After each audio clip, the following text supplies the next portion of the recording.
Hello welcome back to Telugu videos by Shine Careers Rajani. ఎలా ఉన్నారు? Weekend ఎలా స్పెండ్ చేస్తున్నారు? అందరూ హ్యాపీగా లాంగ్ వీకెండ్ ఎంజాయ్ చేస్తున్నారు అనుకుంటున్నాను.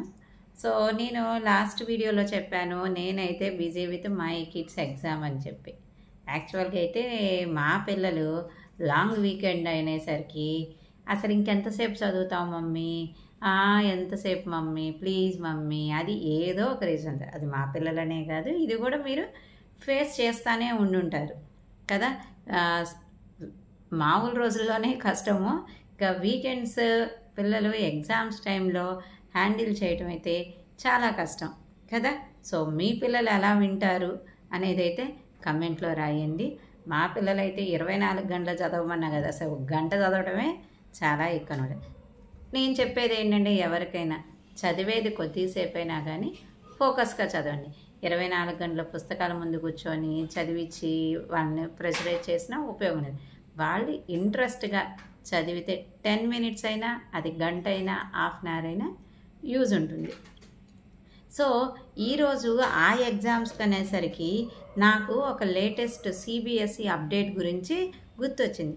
ఈ అప్డేట్ అయితే ఒక ఆల్మోస్ట్ 1 మంత్ అవుతుంది, 1 మంత్ పైనే అవుతుంది. నేను కవర్ చేయలేదు. మీకు తెలుగు వీడియోస్లో మనం సక్సెస్ సిరీస్లు చేస్తూ ఉన్నాం కదా అండి. సో అది ఒక పెద్ద సిబిఎస్ఈ అప్డేట్ గ్రేడ్ 9 స్టూడెంట్స్కి. ఇది latest information, very useful information. So skip చేయకుండా చివరి దాకా వినండి. సో ఆ నోటిఫికేషన్ ఎగ్జామ్స్ గురించి అయితే మీకు అర్థమైపోయే ఉండేది. ఏంటనుకుంటున్నారా? 2026, 2027 అకాడమిక్ ఇయర్, అంటే నెక్స్ట్ అకాడమిక్ ఇయర్ నుంచి గ్రేడ్ 9 స్టూడెంట్స్కి ఎగ్జామ్స్కి వాళ్ళు కష్టపడాల్సిన అవసరమే లేదంట. కష్టపడకుండా ఎగ్జామ్స్ ఎలా రాస్తారు ఏంటి అనే కదా. సో సిబిఎస్ఈ కొత్తగా ఒక రూల్ తీసుకొచ్చింది, గ్రేడ్ 9 స్టూడెంట్స్కి ఓపెన్ బుక్ ఎగ్జామ్ అని చెప్పి. మీరు విన్నారా ఎప్పుడైనా ఓపెన్ బుక్ ఎగ్జామ్ అని చెప్పి? చిన్నప్పుడైతే నేను విన్నాను, సో ఫేస్ చేయలేదు. కానీ సిబిఎస్ఈ ఆల్రెడీ ఇది కండక్ట్ ఒకసారి అయితే చేసింది. కొన్ని సంవత్సరాల తర్వాత మళ్ళీ అప్పుడైతే రిజల్ట్స్ రాలేదు అని చెప్పి మళ్ళీ ఇప్పుడు తీసుకొచ్చింది.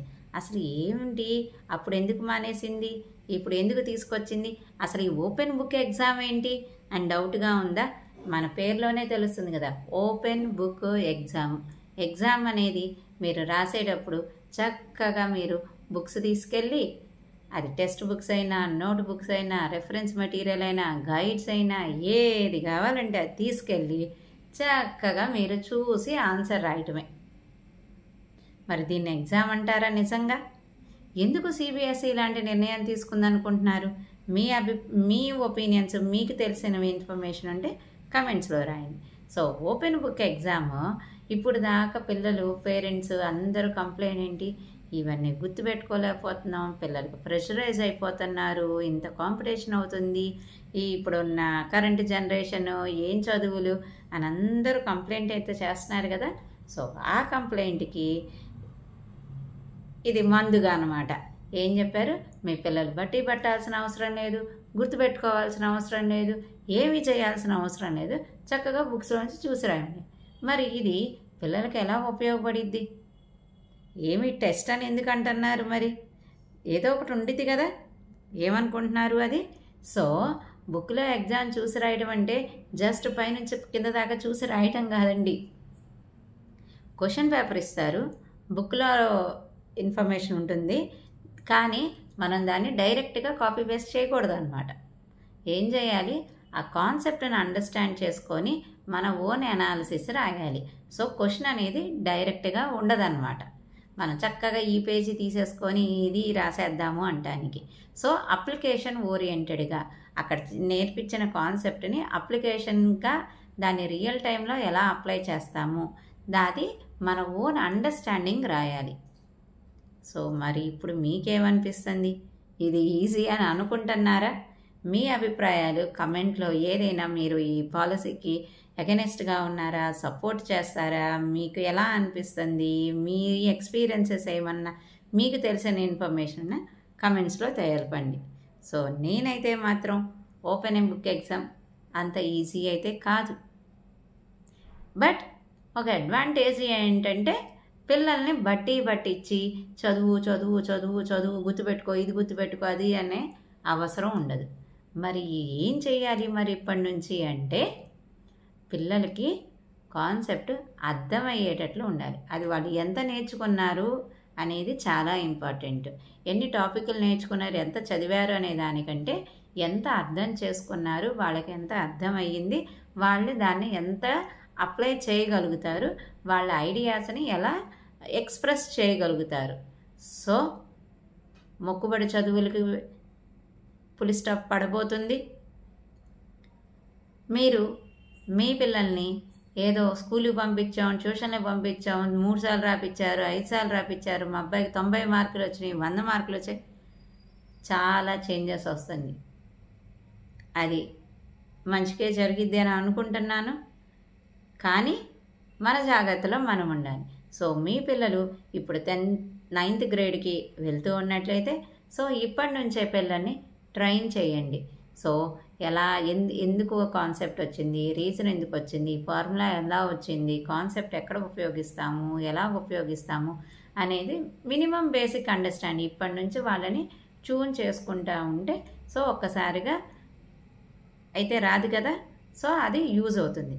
మరి నాకున్న ఒక పాయింట్ ఏంటో తెలుసా, నాకు వచ్చిన పాయింట్ 9th గ్రేడ్లో అయితే చదవక్కర్లేదంటాము, ఇదైతే 9th గ్రేడ్కే, మరి 10th గ్రేడ్కి అయితే కాదు, మళ్ళీ 10th గ్రేడ్లో మళ్ళీ చూడకుండానే ఎగ్జామ్ రాయాలి. మరి అది ఓకేనా మీకు? మరి 9th గ్రేడ్ కాన్సెప్టే 10th గ్రేడ్లో కంటిన్యూ అవుతాయి కదా, 9th గ్రేడ్లో కాన్సెప్ట్స్ గుర్తుపెట్టుకోవాలి కదా కొన్ని. మరి రేపు 10th గ్రేడ్లో బుక్ చూడకుండా రాయంటే రాయగలుగుతారా?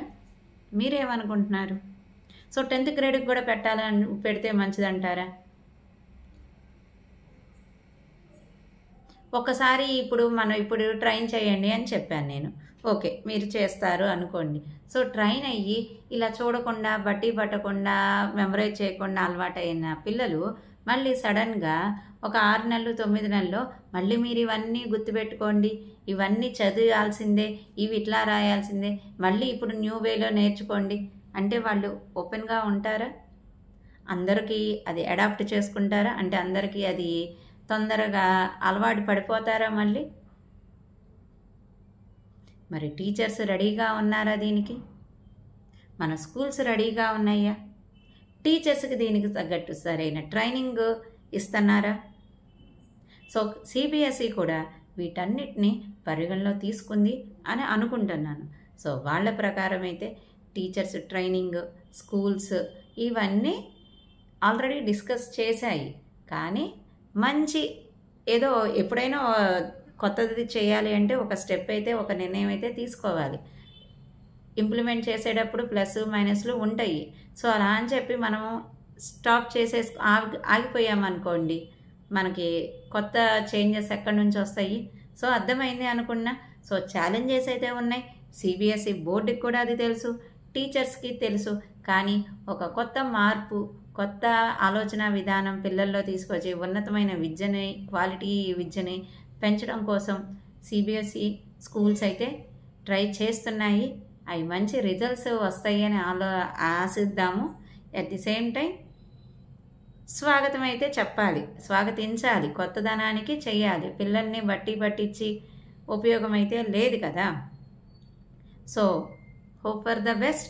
బట్ ఇంకోటి ఏంటంటే ఇది జస్ట్ పైలట్ ప్రాజెక్ట్ మాత్రమే, ఇది ఇంకా 100% ఇంప్లిమెంటేషన్ కాదు. సో నెక్స్ట్ ఇయర్ ప్రాజెక్ట్ చేస్తారు, పైలట్ ప్రాజెక్టు. అవి కూడా అన్ని స్కూల్స్కి అది కంపల్సరీ ఫోర్స్ అయితే చెయ్యట్లేదు. స్కూల్స్ అనేవి ముందే వాళ్ళు ఆప్ట్ చేసుకోవాలి. సో ఈ ఎగ్జామ్కి మేము మా స్కూల్ పిల్లల్ని కండక్ట్ చేయడానికి రెడీగా ఉన్నాము అని వాళ్ళు ముందుగానే నోటిఫై చేస్తే దానికి తగ్గట్టు వాళ్ళు మెటీరియల్స్ సపరేట్ బుక్స్ ప్రిపేర్ చేస్తున్నారు. సో ఆ మెటీరియల్ ప్రొవైడ్ చేసి టీచర్స్ని ట్రైన్ చేసి టీచర్స్ స్టూడెంట్స్ని ట్రైన్ చేసి స్టూడెంట్స్ అడాప్ట్ చేసుకొని సో వాళ్ళు ఎగ్జామ్ రాయబోతున్నారు. సో అది మంచి రిజల్ట్స్ వచ్చినట్లయితే సో దీన్ని ఫేజ్ బై ఫేజ్ అంటే స్టెప్ బై స్టెప్గా అందరికీ ఒకేసారి కాకుండా సో కొన్ని తరగతులు 6th 7th తర్వాత 10th తర్వాత ఈ సో సిబిఎస్ఈ తర్వాత స్టేట్ బోర్డ్స్ అలా వాళ్ళు ప్రయోగం అయితే మన పిల్లల మీద చేయబోతున్నారు. సో అర్థమైంది అనుకుంటా. So CBSE open book exam for academic year 2026 to 2027. So me comments, మీరు ఒక పేరెంట్గా మీ అభిప్రాయాన్ని నిర్మోహమాటంగా కమెంట్స్లో షేర్ చేసుకోండి. సో ఎందుకంటే ఇది మీ నిర్ణయం కాదు, నా నిర్ణయం కాదు. సో అందరూ నిర్ణయం, కానీ ఆ న్యూస్ అనేది షేర్ అవుతుంది కదా. సో టీచర్స్కి వాళ్ళు సిబిఎస్ఈ బోర్డుకి సరైన నిర్ణయాలు తీసుకోవడానికి సలహాలు ఇవ్వవచ్చు. సో ఆలోచించండి, షేర్ చేయండి. సో మీ అభిప్రాయం కోసం నేనైతే వెయిట్ చేస్తూ ఉంటాను. సో ఈరోజు మెసేజ్ ఖచ్చితంగా నచ్చింది అనుకుంటున్నాను. నచ్చినట్లయితే షేర్ చేయండి, లైక్ చేయండి. 9th grade పిల్లలకి, పేరెంట్స్కి ఈ న్యూస్ అప్డేట్ వెళ్ళేందుకు మర్చిపోకుండా మీ సర్కిల్స్లో, ఫ్రెండ్ సర్కిల్స్లో షేర్ చేయండి. See you in the next video. And దీని మీద ఒక చిన్న షార్ట్ 30 seconds షార్ట్ అయితే నేను ఈరోజు అప్లోడ్ చేస్తున్నాను. సో దీనికి ఈ వీడియోకి లింక్ చేస్తున్నాను. సో ఆ వీడియోని, ఆ షార్ట్ను కూడా కంపల్సరీ చూడండి.